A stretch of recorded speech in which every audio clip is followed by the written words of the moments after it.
আমরা সীমান্তে ফেলানির লাশ, ফেলানির সেই দেহ আমরা এখনো ভুলিনি।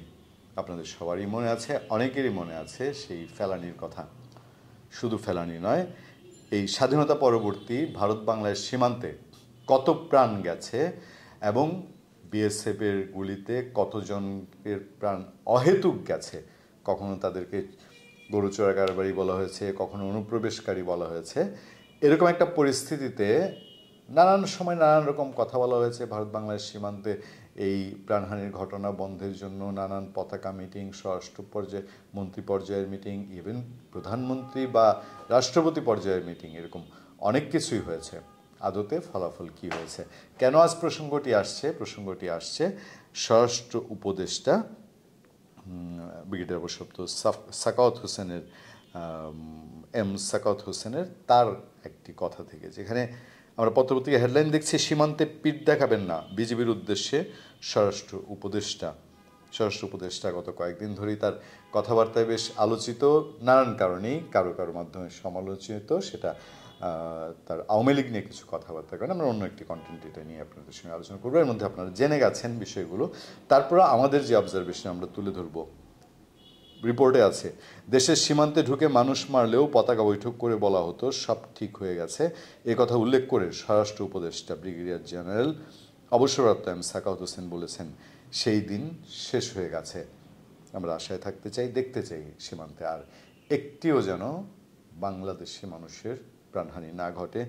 অন্তত স্বরাষ্ট্র উপদেষ্টা যেই সাহস দিলেন বিজেপিকে, সেটা থেকে অন্ততই প্রত্যাশা জাগতে পারে। বর্ডার গার্ড বাংলাদেশ বিজিবি উদ্দেশ্যে স্বরাষ্ট্র উপদেষ্টা বলেছেন, বিজিবির মতো একটা বাহিনীকে পিঠ ঠেকাতে বলেছে সীমান্তে আমাদের লোক মারে, বিজিবি পতাকা বৈঠক করতে বাধ্য হয়। আমি বলেছি যে পিঠ দেখাবেন না, এনাফ ইজ এনাফ, যথেষ্ট হয়েছে। কথাগুলোর ইঙ্গিত আপনারা নিশ্চয়ই বুঝতে পারছেন এবং মেসেজ খুব পরিষ্কার। আমি স্বরাষ্ট্র উপদেষ্টার মুখ দিয়েই বলতে চাই, বাদবাকি এই পরিষ্কারটা এখন বিজিবি কতটুকু বুঝতে পেরেছে এবং আমরা সীমান্তে ফলাফল কতটুকু পাবো তার উপর অনেকটাই নির্ভর করবে। বৈষম্য বিরোধী ছাত্র আন্দোলনের কর্মসূচিকে কেন্দ্র করে আহত বিজিবি সদস্যদের দেখতে আজ আমি 14 আগস্ট 2024 কথা বলছি। সেই দিন স্বরাষ্ট্র উপদেষ্টা বলছেন, মঙ্গলবার দুপুরে পিলখানা বিজিবি হাসপাতালে যান স্বরাষ্ট্র উপদেষ্টা। সেখানে চিকিৎসাধীন শিক্ষার্থীদের চিকিৎসা বিষয়ে খোঁজখবর নেন। তাদের খোঁজখবর নেওয়ার পরে সাংবাদিকদের সঙ্গে আলাপকালে তিনি এসব কথা বলেন। এদিকে চাঁপাইনবাবগঞ্জের শিবগঞ্জ সীমান্তে ওপারে ভারতীয় সীমান্তরক্ষী বাহিনীর গুলিতে এক বাংলাদেশি নিহত হয়েছেন। বাংলাদেশের সংবাদ মাধ্যমগুলো মঙ্গলবারে এই খবর প্রকাশ করেছে। পিলখানার স্বরাষ্ট্র উপদেষ্টা সাংবাদিকদের বলেন, আমাদের সীমানার মধ্যে ঢুকে মারে আর আমরা বলি পতাকা বৈঠক করেছে, সব ঠিক হয়ে গেছে, বা আমি জানি না, that days are over. Bangla করেছে প্রথম আলো, সেসব দিন শেষ হয়ে গেছে। দেশে বিভিন্ন বাহিনীকে দানব বানানো হয়েছে উল্লেখ করে সাখাওয়াত হোসেন বলেন, 15 বছর এই ফোর্সগুলোকে দানব বানিয়েছে। যারা বানিয়েছে তাদের আন্তর্জাতিক আদালতে নিয়ে যাওয়া হবে। খুব সিরিয়াস মেসেজ কিন্তু। এই বাংলাদেশের যেই আইনশৃঙ্খলা বাহিনীগুলোকে তিনি বলছেন দানব বানানো হয়েছে, এবং যারা দানব বানিয়েছে বলতে আমরা যদি এই জায়গায় একটু নিজেদের মতামত দিই, আওয়ামী লীগ সরকার ক্ষমতায় ছিল 16 বছর, তাদেরকে নিশ্চয়ই ইঙ্গিত করা হয়েছে এবং দায়িত্ব আওয়ামী লীগ সরকারের অনেকের উপরই পড়তে পারে। ইতিমধ্যে আপনারা জানেন যে শেখ হাসিনা সহ স্বরাষ্ট্রমন্ত্রী সহ কয়েকজনের নামে একটি খুনের মামলার আবেদন আদালতে আবেদন হয়েছে এবং সেটি প্রক্রিয়াধীন আছে। তারা কত লোক মেরেছে, প্রত্যেকটি ইনস্টিটিউশন ধ্বংস করেছে, এগুলো ন্যাশনাল ফোর্স, কারো পার্সোনাল ফোর্স নয়।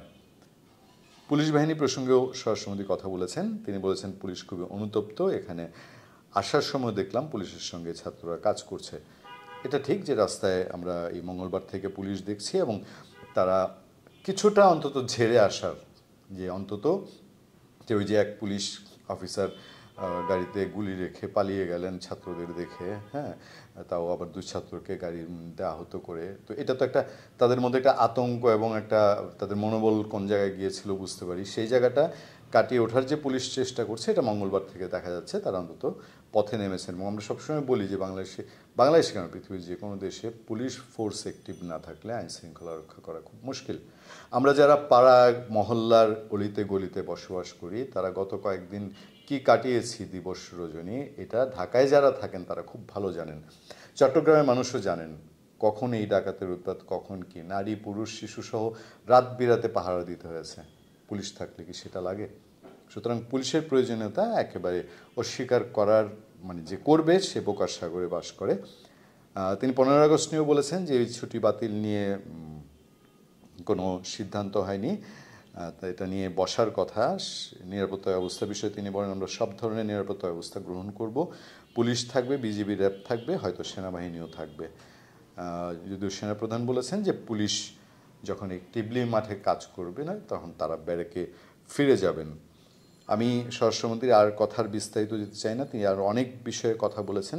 সবচেয়ে জরুরি মেসেজ যেটা ছিল যে সীমান্ত সমস্যা বাংলাদেশের, ভারতের সঙ্গে প্রায় 4000 কিলোমিটারের সীমান্ত আমাদের, এবং সেই সীমান্তে বিজেপির সাথে বিএসএফের অনেক সময় অনেক ঘটনা ঘটেছে, এবং সেই ঘটনাগুলোতে সবসময় যে বিএসএফ জিতে গেছে তা কিন্তু নয়। অনেক ইতিহাস বলে যে বিজেপি বরঞ্চ সাহসের দিক থেকে অনেক সময় বলা হয় যে আমাদের বিজেপির একজন আর ওই পাশের 7 জন সমান সাহস এবং আমাদের মনোবলের দিক থেকে।